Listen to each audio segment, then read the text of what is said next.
బట్టి Vikramarka deputy CM ఆయనే, ఆర్థిక శాఖ మంత్రి ఆయనే, ఎనర్జీ మినిస్టర్ ఆయనే. అయితే ఇందులో ఒకటి ఆ రెండు శాఖలు ఊడబోతున్నాయనే మాటలు వినిపిస్తున్నాయి. అందులో ఊడబోయే శాఖ ఆర్థిక శాఖనా లేకపోతే డిప్యూటీ సీఎం మారబోతుందా అనేది వింటున్నాం. అయితే ఇక్కడ వినిపిస్తుంది ఆర్థిక శాఖ అలాగే ఉంటుంది, అలాగే ఎనర్జీ కూడా, పవర్ కూడా ఆయన దగ్గరే ఉంటుంది. సో ఆయన దగ్గర నుంచి ఊడబోతున్నది ఏంటనంటే డిప్యూటీ సీఎం పదవిని సీతక్కకి ఇవ్వబోతున్నారు అనే చర్చలు జరుగుతున్నాయి అనేది వినిపిస్తుంది. ఇది ఢిల్లీలో లాబింగ్ జరుగుతుందట.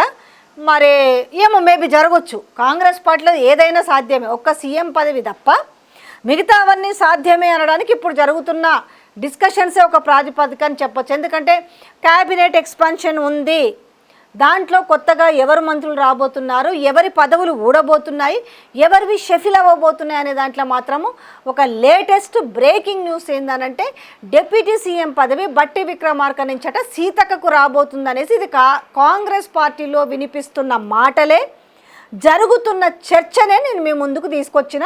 ఓకే, మరి ఇంతకీ సీతక్క డిప్యూటీ సీఎం పదవి రాబోతుందా? మేబీ అవ్వచ్చు. రాజు తలుచుకుంటే దెబ్బల కొదవ అన్నట్టు ఏదైనా జరగవచ్చు.